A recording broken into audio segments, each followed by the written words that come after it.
জি মনির ভাই, সেখানে আরেকটা বিষয় জানতে চাচ্ছিলাম যে এই এখন যে দেশের আইন শৃঙ্খলা পরিস্থিতি, সেখানে এই 5 আগস্টের পর ওই যে একদমই বলা যায় যে যে কনফিডেন্স হারিয়েছে যে পুলিশ সদস্যরা, তারা এখনো পুরোপুরি ফেরত আসতে পারছে কিনা আমি জানি না।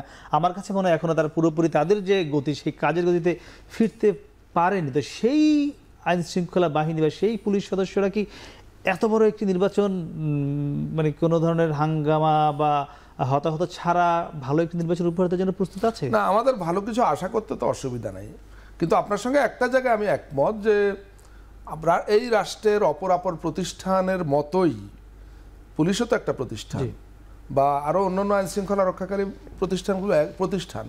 আমরা জানি বিগত ফ্যাসিস্ট সরকার তারা দেশের সকল প্রতিষ্ঠান ধ্বংস করে দিয়েছিল, এবং ধ্বংসের নমুনাটা কীরকম যে 5ই আগস্ট সেই ফ্যাসিস্ট সরকার পালিয়ে যাওয়ার সঙ্গে সঙ্গে দেশের সমস্ত থানা একযোগে বন্ধ হয়ে গিয়েছিল, থানায় কাউকে পাওয়া যায়নি।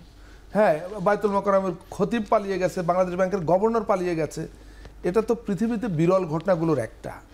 তো এই রকম মাটিতে মিশে যাওয়া একটা আইন শৃঙ্খলা ব্যবস্থা, সেটা আবার পুনরুজ্জীবিতকরণ, পুনরায় সচলকরণ, এটা তো নিশ্চয়ই একটা সময় সাপেক্ষ ব্যাপার, মানে একটা ট্রমাটাইজ পরিস্থিতি এখানে। তো এটা আমি মনে করি যে গত 7 মাসে যেখানে এসছে, ব্যক্তিগতভাবে আমি মনে করি এটা খুব দ্রুতই এটার মানে পুনরায় সচলকরণের কাজটা হয়েছে। এখনও যে পুরোপুরি এটা সচল হয়ে গেছে, সব কিছু ঠিকঠাক হয়ে গেছে, আমি সেটা মনে করি না।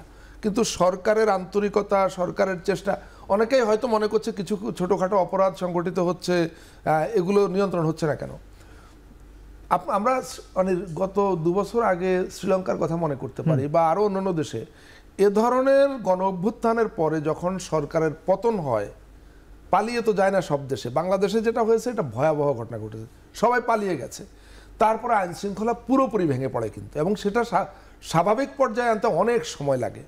আল্লাহ আমাদের সহায় হয়েছেন, একদিকে আল্লাহ সহায় হয়েছেন, এবং আল্লাহ সহায় হয়েছেন বলেই প্রফেসর মোহাম্মদ ইউনূসের মতো একজন ব্যক্তিকে আমরা আমাদের অন্তর্বর্তী সরকারের মাননীয় প্রধান উপদেষ্টা হিসাবে পেয়েছি, এবং তাকে পাওয়াটা যে এই জাতিকে বড় ধরনের বিপর্যয় থেকে, বড় ধরনের ষড়যন্ত্র থেকে রক্ষা পাওয়ার ব্যাপারে এটা যে কি এক মজবুত বর্ম হিসাবে কাজ করেছে, আমাদেরকে আসলে এই জিনিসটা বিচার করা উচিত, এটা বিবেচনা করা উচিত।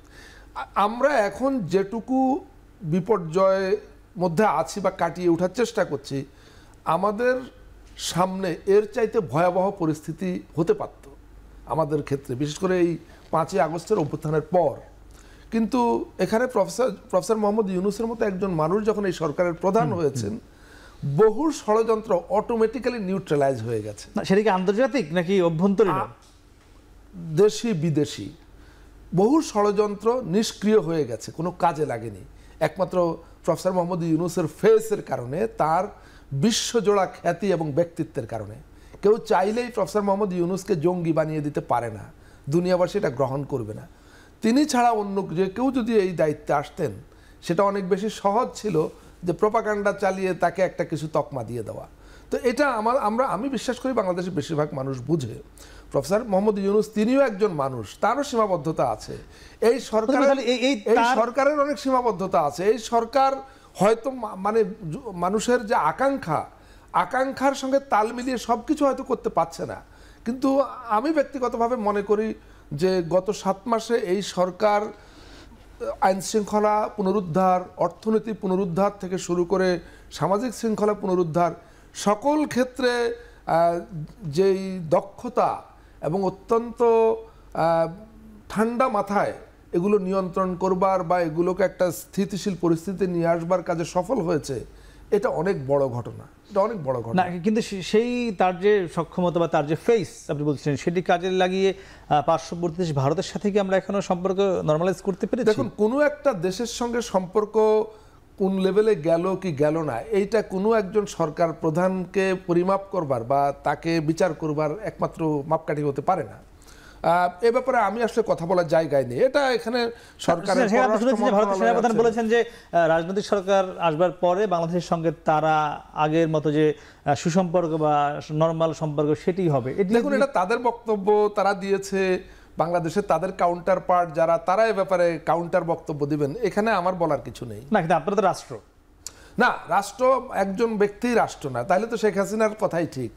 প্রফেসর আলী রিয়াজের এবার যে বই বেরিয়েছে, সেই বইয়ের নাম হচ্ছে আমি রাষ্ট্র, যেটা শেখ হাসিনা প্রতিষ্ঠা করেছিলেন, যে শেখ হাসিনা মানেই রাষ্ট্র। প্রফেসর মোহাম্মদ ইউনূসের সরকার, মাননীয় প্রধান উপদেষ্টা, তিনি মানেই রাষ্ট্র না, আবার রাষ্ট্র মানেই তিনি না। তার ভূমিকা, তার অবস্থান, তার ইমেজ, তার ব্যক্তিত্ব, সেটা একটা প্রমিনেন্ট ব্যাপার, কিন্তু তিনি মানেই রাষ্ট্র না, রাষ্ট্র মানেই তিনি না। আর আমি তো খুবই ক্ষুদ্রাতি ক্ষুদ্র, সুতরাং আমাকে ওইভাবে বলার বা আমি সে ধরনের কোনো অবস্থান নিয়ে বক্তব্য দেওয়ার আমার মনে হয় ঠিক হবে।